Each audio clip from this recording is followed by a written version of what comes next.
Comme Flippies l'a dit dans sa vidéo sur l'histoire du manga, l'ouverture du Japon au reste du monde a permis la naissance d'une nouvelle génération d'auteurs. Et parmi cette nouvelle génération, deux passionnés vont retenir notre attention. Il s'agit de Tsugumi Ohba et Takeshi Obata.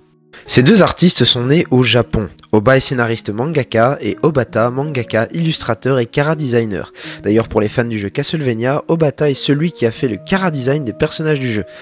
Rien que ça. Contrairement à Ohba, Obata a plein de prix à son actif, notamment un dont le nom doit vous être familier, le prix Tezuka. Prix que l'on remet 2 fois par an au Japon aux meilleurs mangas réalisés par de jeunes auteurs méconnus du grand public. Ce prix est décerné par l'éditeur Shueisha par l'intermédiaire d'Asahi Shimbun, un journal quotidien national du Japon qui décerne au vainqueur la maudite somme d'1 million de yens. On va pas se le cacher, ça fait plaisir au portefeuille. Mais revenons-en à nos artistes. Ohba et Obata se sont alliés en 2003 pour faire cette merveille qu'est Death Note. Et c'est un carton. Plus tard, ils font de nouveau équipe en 2015 pour Platinum End, dont la parution est toujours en cours. Et là vous vous dites, il en a oublié un le bougre! Non. Fait intéressant sur Tsugumi Ohba, c'est que ce nom serait un pseudonyme faisant honneur à un mangaka de Tokyo. Certains avancent qu'il s'agirait de Gamo Izoshi, un mangaka qui travaillait sur un gag manga. Et cette théorie ressemble étrangement au postulat de base du manga dont on va parler aujourd'hui, Bakuman.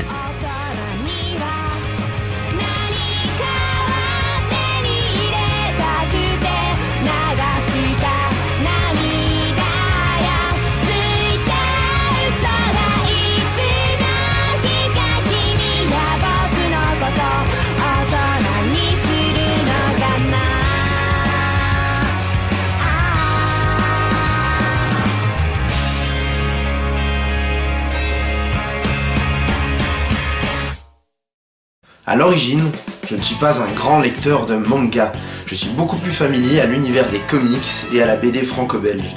Et pourtant, la seule œuvre qui m'aura marqué pour le restant de mes jours, c'est Bakuman, un manga. Pourquoi? Eh bien parce que ça me parle. Ça raconte l'histoire de deux étudiants, Moritaka Mashiro et Akita Takagi, qui rêvent de devenir de grands mangaka à succès. La première chose qui m'a attiré dans ce manga, c'est que c'est une fiction ancrée dans une réalité. C'est-à-dire que c'est un récit qui dévoile de façon assez honnête les coulisses du métier difficile de mangaka. Ensuite, ce qui a pu me faire entrer facilement dans l'histoire, ce sont les personnages qui la composent. Tout d'abord, je m'identifie à Mashiro et à Takagi parce que j'ai été dans la même galère qu'eux. J'étais un étudiant qui rêvait de devenir dessinateur de BD. Mais il n'y a pas que ça, les personnages sont attachants et charismatiques. En effet, ils ont tous un background de départ intéressant et qui se développe au fil de la série. En ce qui concerne les personnages principaux, les éléments qui composent leur background ne sont pas sans intérêt et ils permettent d'ancrer encore mieux l'histoire dans une réalité, car ils ont surmonté des épreuves par lesquelles beaucoup d'auteurs sont déjà passés. Le syndrome de la page blanche, la maladie, la fatigue due au rythme de travail beaucoup trop intense, la difficulté de revenir au sommet avec une nouvelle série. Par contre, en plus de ce que je viens de vous énumérer, les différents protagonistes sont drôles. D'ailleurs, parlons-en de l'humour. Il est extrêmement bien dosé, Ohba ne va pas dans la surenchère de blagues, on a du comique de situation, placé où il faut, quand il faut. Ajoutez à ça les grimaces dessinées par Obata et c'est à se tordre de rire. Tout est calculé et tout est bien rythmé. C'est aussi le cas pour le scénario, c'est bien rythmé et bien soutenu, et puis surtout Ohba va à l'essentiel. Néanmoins, ce n'est pas tout, car la force du scénario réside aussi dans ses propos de fond, à savoir des propos sur les passions, réaliser ses rêves, l'amour, l'amitié. Bakuman est très inspirant. Sans vous mentir, à chaque fois que je finissais un tome, j'avais envie de dessiner et d'écrire des histoires sans m'arrêter, et c'est ça qui est génial. Quand on voit que les personnages n'abandonnent jamais l'idée de réaliser leurs rêves, c'est très motivant, et quand j'avais ma motivation au plus bas, je lisais Bakuman, et j'étais reparti. Et je dessinais jusqu'à en avoir mal à la main. Ce qui m'a aussi le plus touché, c'est cette amitié fraternelle qu'il y a entre certains personnages et le fait qu'ils se soutiennent, se motivent et se respectent mutuellement. Ces amitiés sont super bien amenées et l'évolution des relations entre les personnages est super bien écrite. C'est très plaisant de voir un scénariste qui utilise aussi bien l'entièreté de ses personnages, parce que pour ma part, parmi la plupart de mes lectures sur presque 10 ans, il y a très peu de scénaristes qui utilisent aussi bien leurs personnages. Après, ce qui est possible aussi, c'est que c'est moi qui ai des goûts de merde en BD et que quand je suis tombé sur Bakuman, j'ai vu le messie. Bon. Là on arrive au point qui peut être considéré comme le plus cliché ou le plus gnangnan de la série, c'est la relation entre Mashiro et Hazuki, et ce, pour plusieurs raisons. Tout d'abord, cet amour fait écho au shoujo manga, malgré que ce soit un shonen. On a un genre d'amour shakespearien, un amour impossible entre les deux personnages, enfin presque impossible entre les deux personnages à la Roméo et Juliette. Alors, je vous rassure, il y a personne qui va mourir ni se suicider à la fin, hein, c'est pas à ce point-là. Mais ce que je veux dire, c'est que cet amour est assez paradoxal par rapport au reste de la série qui est ancré dans une réalité, parce que cet amour vient l'en sortir, car l'amour pur, dans la vie populaire, n'existe pas vraiment. Je vous explique. Mashiro veut devenir un très grand mangaka à succès, et elle, de son côté, Azuki veut devenir une très grande doubleuse d'anime à succès. Ils se sont fait la promesse de se marier si tous les deux, ils atteignaient leur rêve, mais ils se sont aussi fait la promesse de ne jamais se revoir avant que ce rêve ne soit réalisé. Et c'est ce qui sort un petit peu le récit de sa réalité. Et à la fois, pas du tout. Parce que Oba va utiliser cet amour comme une sorte d'antagoniste qui va empêcher les deux héros d'atteindre leur but, c'est-à-dire se marier. Et donc c'est très intéressant parce qu'Oba utilise les idées reçues et la vie populaire sur cet amour pour le faire devenir antagoniste. Les personnages extérieurs aux personnages principaux ne croient pas en cet amour, parce que pour eux, comme pour nous, il est impossible de s'aimer sans jamais se voir, sans jamais se toucher, sans s'embrasser, sans faire l'amour.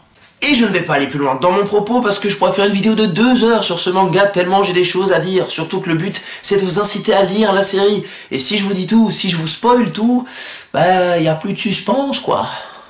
Le dernier point que j'aimerais aborder, ce sont les dessins de Takeshi Obata. Takeshi Obata est un artiste incroyable, j'aimais déjà beaucoup son travail sur le peu que j'ai lu de Death Note, mais Bakuman a confirmé mon amour pour cet artiste. Néanmoins, j'ai quand même noté une évolution du dessin et du dynamisme au fil de la série. Même si c'était bien dessiné dans les premiers tomes, quand je compare le premier tome et le dernier tome, il y a une différence. Comme si au début il ne connaissait pas encore assez bien ses personnages, et qu'au fil de la série il s'était affirmé et avait de plus en plus confiance en lui. Un autre point, comme je l'ai dit tout à l'heure, c'est l'évolution du dynamisme. Au début de la série, on a des planches avec des mises en page assez classiques, et puis d'autres planches où la mise en page est beaucoup plus dynamique. Mais vers la fin de la série, j'ai eu la sensation que c'était encore plus dynamique et que la lecture était encore plus soutenue grâce à la mise en page. Ce qui est très fou, c'est que le détail des dessins de Takeshi Obata est assez incroyable, on s'en rend surtout compte avec le principe de mangaception, c'est-à-dire un manga dans un manga. Quand les personnages lisent un manga, on voit en fait les dessins dans de toutes petites cases assez détaillées, etc. Et c'est assez incroyable. Et en plus de ces détails, ce qui est aussi très fou, c'est que Takeshi Obata peut changer complètement de style suivant les œuvres créées par les personnages dans le manga. Ce qui fait de Takeshi Obata un artiste avec un style assez éclectique. Et je me répète encore, c'est assez incroyable! Bon, je pense que vous l'avez compris, Bakuman est pour moi un immense coup de cœur, tellement cette œuvre me parle, tellement cette œuvre m'inspire, tellement cette œuvre m'a marqué. Quand je parle de Bakuman, il m'est difficile d'être objectif. C'est pourquoi je vais vous dire en toute subjectivité que pour moi, Bakuman est un chef-d'œuvre. Et si vous n'avez pas lu cette série et que vous aimez les mangas, que comme moi vous aimez le dessin, que comme moi vous aimez écrire des histoires, que comme moi vous aimez tout le processus créatif qu'il y a autour d'un manga, d'une BD ou d'un comics, alors foncez vers cette série et croyez-moi, vous ne serez pas déçus. C'était Justin, à bientôt sur l'Archipel.